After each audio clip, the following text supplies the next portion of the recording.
ಎಲ್ಲದರಲ್ಲೂ ನಾಮಿನೇಟ್ ಆಗ್ತಿದ್ದೆ, ಅದು ಯಾಕೋ ಗೊತ್ತಿಲ್ಲ. ನಮ್ಮನ್ನ ನೋಡಿದ್ರೆ ಎಲ್ರಿಗೂ ಕೋಪ, ಯಾರು ಕೊಟ್ಟಿರಲಿಲ್ಲ. ಇದು ಫಸ್ಟ್ ಟೈಮ್ ಚಿತ್ತಾರದವ್ರು ಕೊಟ್ಟಿದ್ದೀರಾ, ಸಿನಿಮಾಗೋಸ್ಕರ ಬಂದಿರುವಂತ ಅವಾರ್ಡ್ ಇದು. ಮುಂದಿನ ಚಿತ್ತಾರ ಸ್ಟಾರ್ ಅವಾರ್ಡ್ ಕಿರಿಕ್ ಪಾರ್ಟಿ ಮೂಲಕ ಸ್ಯಾಂಡಲ್ವುಡ್ ಅನ್ನೋ ಕಾಲೇಜ್ಗೆ ಎಂಟ್ರಿ ಕೊಟ್ಟಿದ್ದಂತ ಇವರು ಮತ್ತೆ ಯೂ ಟರ್ನ್ ಮಾಡೇ ಇಲ್ಲ. ಒಳ್ಳೆ ನಟನೆ, ಎಕ್ಸಲೆಂಟ್ ಟೈಮಿಂಗ್ ಇರೋ ಇವರು ಉಳಿದವರು ಕಂಡಂತೆ ಬಹಳ ಸ್ವೀಟ್ ಮನುಷ್ಯ.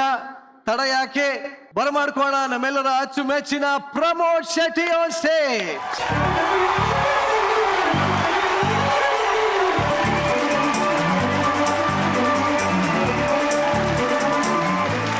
ನಂದಿದು ಮೊದಲನೇ ಅವಾರ್ಡು ಸಿನಿಮಾ ಫೀಲ್ಡ್ ಅಲ್ಲಿ.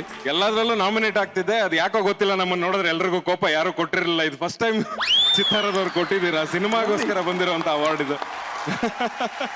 ರಂಗಭೂಮಿಲಿ ಉತ್ತಮ ನಟ ಲೋಕೇಶ್ ಪ್ರಶಸ್ತಿ ಅನ್ನೋದು ನನ್ನ ಮೊದಲನೇ ಪ್ರಶಸ್ತಿ. ಸೊ ಚಿತ್ರರಂಗದಲ್ಲಿ ಇದು ನನ್ನ ಮೊದಲನೇ ಪ್ರಶಸ್ತಿ. Thank you so much. So ಈಗ ಈ ಒಂದು ಅವಾರ್ಡ್ನ ನಿಮ್ಮ ವೈಫ್ ಬಿಟ್ಟು ಬೇರೆ ಯಾರಿಗೆ ಡೆಡಿಕೇಟ್ ಮಾಡಕ್ ಇಷ್ಟಪಡಲ್ಲ? ನೀವು ಕೇಳಿದ್ರು ನಾನು ವೈಫಿಗೆ ಡೆಡಿಕೇಟ್ ಮಾಡ್ತೀನಿ ಅಂತ ಹೇಳ್ತಿರ್ಲಿಲ್ಲ. ಯಾಕಂದ್ರೆ ಅವಳಿಗೂ ಗೊತ್ತು, ಹೇಳ್ಬೋದು ಅಂತ ಝೂಮ್ ಎಲ್ಲ ಹಾಕೊಂಡ್ರು ಕ್ಯಾಮ್ರಾ. ಇಲ್ಲ ಅವಳಿಗೂ ಗೊತ್ತು. ಯಾಕಂದ್ರೆ ನನ್ನ ಜರ್ನಿ, ನಾನು ಇಲ್ಲಿ ತನಕ ಬಂದು ನಿಂತಿದ್ದೀನಿ ಅಂದ್ರೆ ಅದಕ್ಕೆ ಕಾರಣ ನನ್ನ ರಂಗಭೂಮಿ, ನನ್ನ ತಂಡ. ಸೊ ರಂಗ ಸೌರಭ ಅನ್ನೋ ನನ್ನ ರಂಗ ತಂಡ.